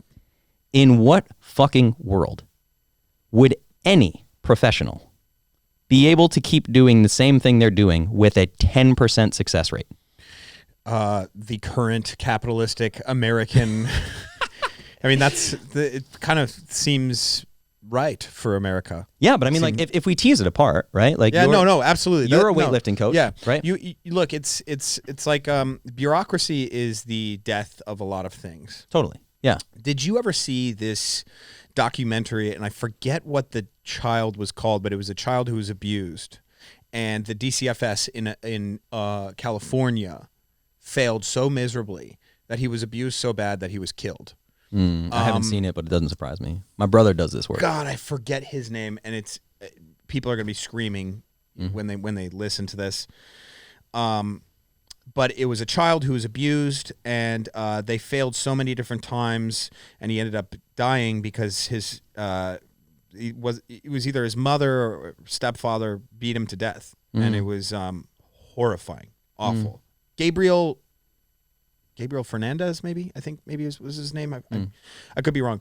But they went back and they looked at exactly what happened, because the warning signs were there for months, dude. This kid should be alive if DCFS did anything what they were fucking supposed to do.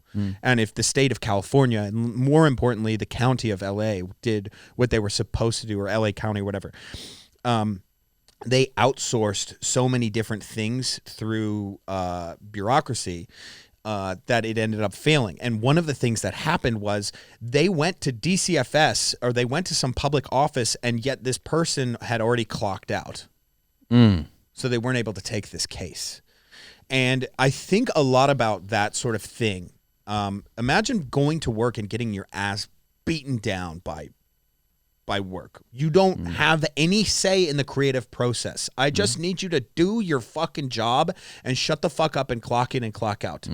Are you honestly going to give a shit about the logistics, the safety of, your clients, or anything about this job? You're not going to care. No. You want your paycheck, because that's what you've been told over and over and over again. Yeah. Now let's just say cops are those people. Yeah. Do you really care about the safety of people when you've been told to do what you're fucking told? Yeah. And then you get people like Derek Chauvin, stepping on like just careless fucking people who clock in and clock out. And the main reason why Derek Chauvin is a good example of this is because the people around him are part of the bureaucracy. They're not going to step up and say, hey man, you got to stop acting like a dick. Yeah. Because I've been told really not to care. Yeah. And if I do care, and if I do tell on Derek Chauvin, people are going to be like, hey, you're the fucking rat bastard. You're a snitch. Yeah. You're a snitch. Yeah. You're a piece of shit. This is how we do things. Like, he's been around here for decades. Like, who are you type of shit. Boys Club. This is bureaucracy. Yeah. And so if you think about nutrition on the same level, I mean, of course it makes sense. Yeah. The bureaucracy of people being like, well, my hands are tied. I did the study. Which ultimately is what's very frustrating to me when people are defending Diet Coke. Why are you defending the government? Aren't we all against the government here? This is the thing that bothered me the most about Lane Norton when I discussed the Jordan Peterson thing is. It's like, why can't you just take a hard stance against the government? Bro, it's like we all are. Like, it's too easy. Why are you defending them? They don't need defending. I'm going to tell you a story. We should all fucking hate them. It's easy. Why don't we all join hands? Yeah, I mean, you're fired up enough. I'm going to tell you a story. It's going to get you fired up. Right? So I was a professional musician for 15 years. If you Google me, it would be mostly music. And when I was around 27, 28, I had found Paleo and started chatting with Rob Wolf, who was great. He helped me study biochemistry and stuff. That was great advice he gave me. He's like, stop reading other people's books. He's like, you're reading Mark Sisson's book and Dave Asprey's book and Gary Taub's book. He's like, study biochemistry. I was like, okay. It changed everything for me. At the time, I had just found Paleo, and I had been lifting since I was 15 and was always I was literally 28 body fat, 28%. I found Paleo and dropped to 16, effortlessly. I was like, what the fuck? Where has this been? Right? Mm-hmm. My niece was born. My brother has a little girl named Savannah. Speaking of masculinity, I'll try real hard not to cry telling you this story. This is why Clovis exists. So my niece was born, and she was having over 300 seizures a day. She was called terminally ill. She was in the pediatric ICU within the first 7 days of being alive. They hooked her up to all these machines, ran over $1 million in testing on her.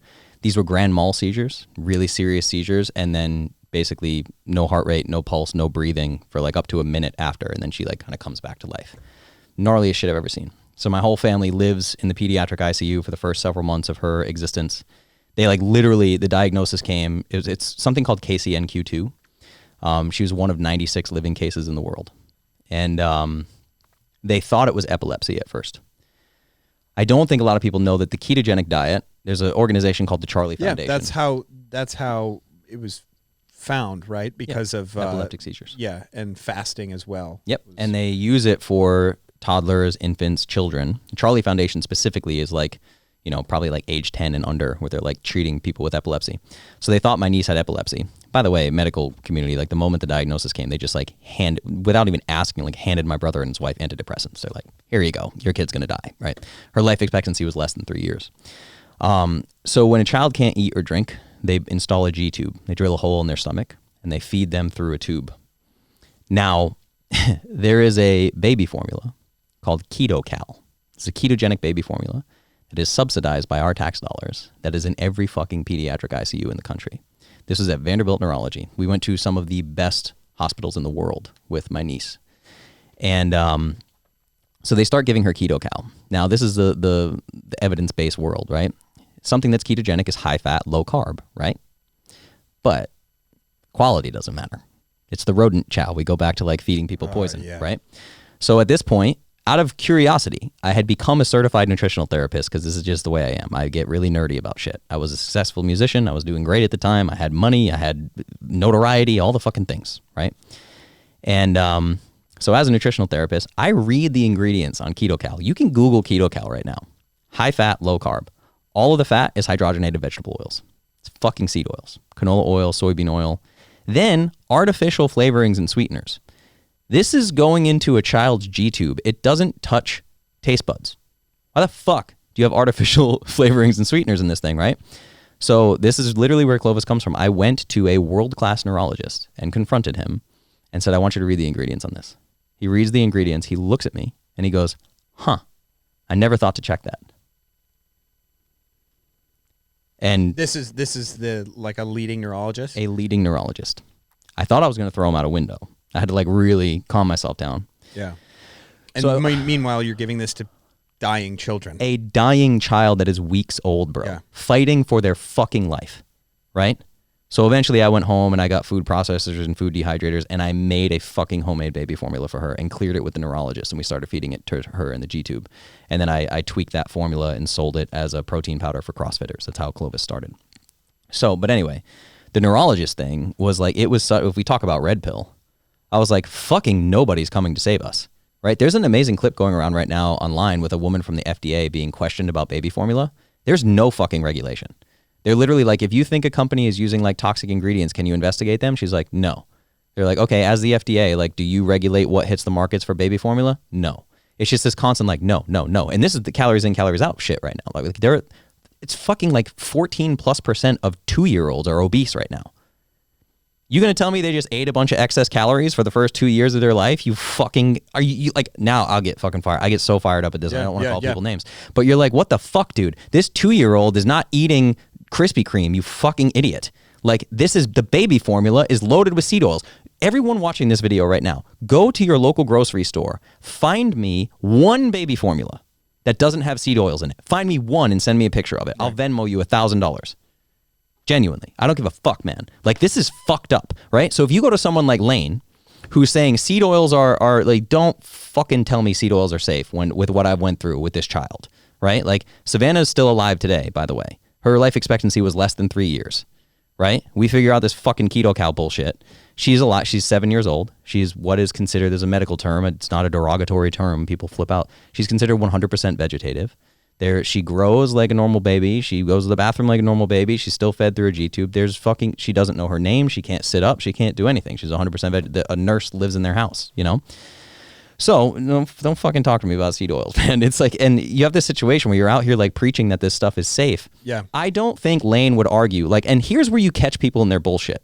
Like, okay, Lane, if you think seed oils are super safe for human consumption, do you think what they're doing with KetoCal is a good idea? Do you think there is enough super sound scientific data proving the safety of seed oils that makes you believe we should pump it into the stomach of a dying infant? If you can tell me, yes, you think it's that safe, then sure, let's keep putting it in grocery store foods. But you can't fucking tell me that. You cannot look me in the eyes and tell me that. I guarantee it. If we put Lane in this room right now and I said, tell me you think that was a good idea based on the safety studies that you know exist. If he said yes to me, he's lying. Yeah. Nobody could make that argument. And he continually does this with other foods as well. 100%. Yeah. It's outrage, dude. He's making outrage content. It's clickbait. He's become a clickbait motherfucker. And that's like, it's hard to deal with. Yeah. You know? So, and if we go back to this, man, it's like, again, like this, if you as a weightlifting coach, if 10% of your clients got stronger, how long do you think you're going to make money? You know what I'm saying? Like, It's not only that, but 90% of your clients get weaker and like their health decreases. You have to have better. Yeah. Now, and this is the thing too, when we talk about complex thinking and like what excess energy does, what I like to do is go back in time. And I tell this whole thing of like the whole system, everything we've studied has been only sick individuals. And everyone will say, like, and I've heard Lane cite this, and every evidence-based person, we're eating more. That's the problem. We're eating 800 calories more than we did in the past. They're going back to 1977. Most people are citing studies from the 70s saying how much people used to eat. Let's go back further. I'll give you two incredible examples that you may not know of. One is the 1939 Yearbook of Agriculture. We've had calories forever. We know what calories are since the fucking 1800s, right?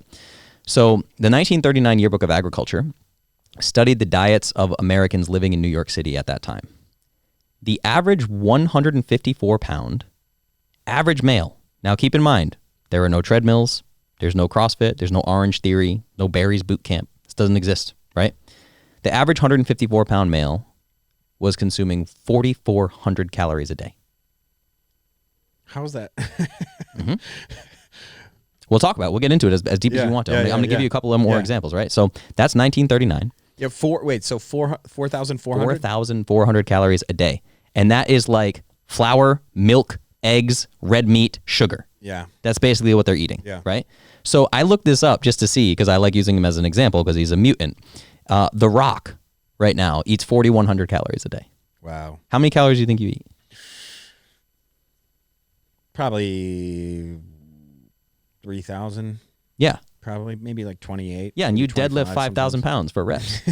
What the fuck, man? Yeah. It's wild. Like when I stand next to you, I'm just like, we're not the same, bro. Like, you know what I'm saying? And like, I probably eat more than you do right now, probably, honestly. You know? Probably. So we have this situation, and like, now keep in mind, obesity, non-existent. Heart disease, non-existent. Diabetes, non-existent. Like, maybe you could go back and point to an outlier of like, oh, this one guy was super, you know, it's like how the carnivore influencers will post like pictures of the beach in 1970 and like everyone's super fit and now everyone's like obese. So we have that one. Now, one that I love that is super carefully designed that I always help people see, this is in 1944. This is called the Minnesota Starvation Experiment. You have to look this up. It's fucking wild. 1944, they conducted the Minnesota Starvation Experiment where they took healthy male individuals, and the average caloric intake they determined with these people at baseline, they were like naturally eating about 3,400 calories a day. So they put them on a starvation diet for 6 months. And this is where I talked to you in the beginning, where like restricting poison, very good idea. Restricting food, terrible idea. Right. Only bad things happen, right? So they take these guys, again, this is prior to the ultra processed food environment. They're like eating, you know, flour, sugar, fucking milk, eggs, and red meat, basically, like maybe some potatoes or some fruit or something, right? So they take these guys and they put them on a starvation diet for 6 months. These guys start to lose their fucking minds. They have to have chaperones with them at all times because they're trying to like sneak bubble gum and eat it because they're so hungry. Their chaperones had to open doors for them. They complained that they couldn't sleep. All sex drive went completely away. Right. They couldn't get up and down stairs. I mean, they were like being treated like elderly people and like were absolutely losing their minds and trying to drop out and shit with this starvation diet. Guess how much they were feeding them on the starvation diet? Just take a random guess. 500 calories? 1,575 calories. Wow. 1,575 calories. And these dudes were acting like lunatics. Like they lost their mind. They were angry. They were aggressive. They could barely fucking walk. They did not want to reproduce. And this is where I start getting into like Chris's thing. I talked to Chris a little bit about this at dinner that night. I was like, hey man, the piece that's being missed in this masculine feminine, like we have a global infertility problem. Right. It's staring us in the fucking face, dude. You know, it's like everybody knows, like I work with professional MMA fighters, which by the way, like when we get into like the evidence-based thing, like I'm fucking world class at doing the evidence-based thing and getting athletes super shredded. Like I'll take a female fighter who weighs 140 pounds and 2 weeks later she'll weigh in at 115. And when she does it with me, she doesn't lose her period, which is a big fucking deal. Yeah. You start talking about like gymnasts or all these people that like women deal with amenorrhea. It's like very well known in the athletic space. Yeah. It's also very well triad. known. Yeah, it's also very well known if you overtrain as a man, your testosterone's going to plummet if you're not eating enough or supplementing testosterone or something like that, right? So it's catastrophic, man. It's like if you take food away from people, they start to freak out. So you have these guys that are like super aggressive, losing their minds. What were they eating? They're angry. Well, I mean, think about it. In 1955, right? Ultra-processed foods didn't exist yet. Oh, I mean, 1944. So the difference, I get you. The vast difference between their typical diet of whatever, however many calories it was. It's the same foods. Yeah. They just cut their caloric intake more than in half, and they lost their minds. So my ex is from France. Oh, and yeah. she had the same satiety that she did when she was from France. And yet everything was off. Everything was off when she was here. Exactly, dude. Eat like a psycho, dude. Like, yeah. Eat like crazy amounts of food. And then I went to France, and everyone ate like insane amounts of food. And it's insane, dude. Nothing happens. So much food, and then the excess thing that is happening there is like creative thought requires energy. Like I was a musician for 15 years. My bachelor's degree is in songwriting. Like for me to be creative requires energy. Right. So you have this situation, like if you look at the Minnesota starvation experiment and all the horrible things that happened to these guys, which by the way, it took them 6 months of eating around 4,000 calories a day to recover on the back end. This is all like well documented, right? Think about how much hate you and I get online. Think of how angry internet trolls are. Think of how pissed off people are when they get cut off in traffic. Think about all the videos you see online of people fighting during COVID. Think about all this shit. You see what I'm saying? You see where I'm going with this? Right. Like we have a societal lack of energy, and it's making people fucking crazy. Yeah. Because their stress hormones are spiked all the time. The single fastest way we know of in existence to lower cortisol levels is to eat sugar. It's the fastest way to decrease stress. So now we have this world where like everything is keto, low carb, fasting, intermittent fasting. Everyone's like fucking, their stress hormones are spiked all the time, dude. Yeah. You know? Which is why like my approved foods list has white sugar on it. It's one of the things you can eat if you want to. Like it's just like there's not a better dessert, like honest to God, than dipping strawberries in sugar. Hell yeah. So good. It's like I've been eating that since I was a child. And like if it's so interesting, man, like, and yet if I know that there's something sweet that I can eat in my, I'll eat something else. It's the having the shit in your kitchen that just absolutely murders you. And that's the thing, man. It's like, I understand people say, I first sat down here and you're like, isn't your way harder? It's like the first thing I get hit with. Yeah. Right. And like for the first couple weeks, maybe. But what ends up happening is like when you're eating to satiety and you're only doing that with nutrient dense whole foods, like I said, no one has ever had a craving for Lucky Charms, bro. That's not a real craving. You have a craving for micronutrients, and if the closest thing available to you is fucking Lucky Charms, you're going to eat the Lucky Charms, and right? You're not just going to eat them. You're going to eat too much of them. Yeah. So if I get someone, like a lot of times I'll have people that come to me like they don't know what a carbohydrate is. They don't know what fat, like they don't know the things that we know because we're in this vacuum, right? Mm-hmm. So I will say, okay, people, what do I eat? Well, if you went hiking in the wilderness every single day for the rest of your life, you would never, ever, ever stumble upon a bagel tree. And if we start to look at food through this lens, you start to see why it's like, and even like the 1944 study of the 1939 Yearbook of Agriculture, like those people were eating bread that was like flour, yeast, sugar, salt. You know what I'm saying? Or like maybe some olive oil or something like that. Yeah. Like if you look at Wonder Bread and read the ingredients on it, it's terrible. There's so much shit in there. Like even bread isn't the same as it was in 1939. Everything is different. Again, like the average food in a grocery store today has 29 ingredients. In 1950, they had between 1 to 5 ingredients. That's it. So it's like, in what world is this looked at as healthy or acceptable? Yeah. Like this is the whole thing, man. Like if we tease this apart, and then it drives me crazy too because the socioeconomic issues of it. Like I'll have people that come to me that are like, I can't afford to eat the way that you're saying. Now the lanes of the world. Yeah. I want you to finish with this one. Yeah. Because this is a good one. Yeah. If I give Lane the benefit of the doubt, right? The only reason that I think anyone should argue that some degree of cheap processed foods are okay is because we have a serious problem in this country with what's called food deserts. People where like it's a city where like the only thing they have is convenience stores. There's like no grocery stores or whatever. But we also have to remember at some point we have to change that. And the entire economy is a matter of supply and demand. Walmart is the #1 carrier of organic food in the world. At any point in time, they could load every food desert with a Walmart that's full of organic produce and fucking grass-fed beef. They could do it in an instant. They don't because the demand is not there. The #1 purchase on food stamps every single year, over $4 billion a year spent on it, is soft drinks with food stamps, right? So we have a situation where instead of like educating people, like if we got people to shop for nutrient density if we said like, what is the cost of this food per nutrient? Grass-fed beef is way cheaper than Doritos because Doritos have no nutrients. So you're spending money on something that doesn't have, and just for people that don't know what micronutrients are, it's vitamins and minerals. That's it. So if you're spending your money on food that doesn't have vitamins and minerals, you're wasting that money. You're spending way more money on these like empty calories. You're getting ripped off.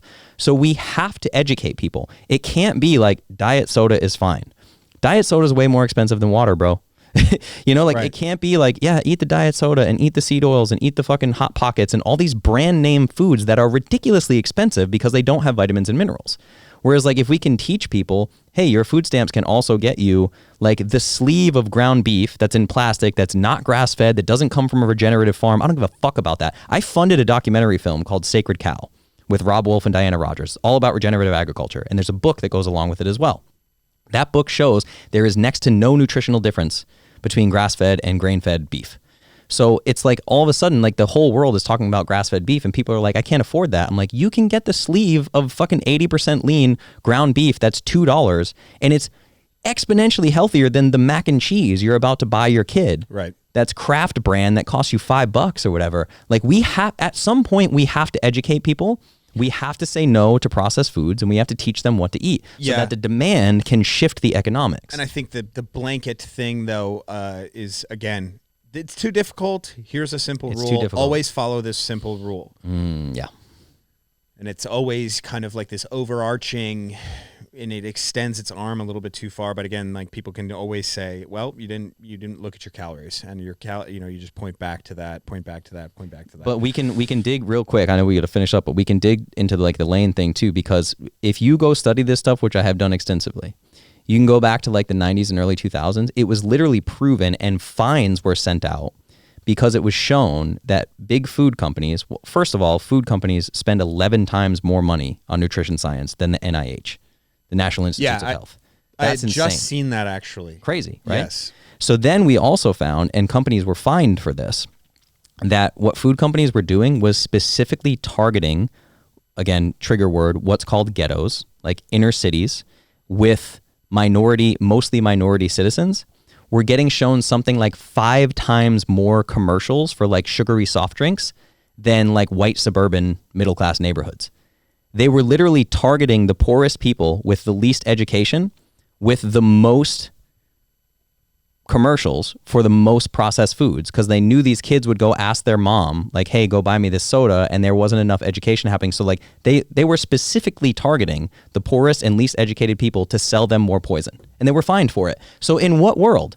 Why would any evidence-based influencer, like you said, promote food companies? Fuck them, dude. Yeah, that's the biggest frustration to me. It's like, well, it seems like we have this common enemy. Why are you defending this massive like juggernaut with billions of dollars and so many lawyers and so much litigation on their backs? Like, why do they need defending? It's wild. And it's probably because they produce the very credentials that those people are 100%.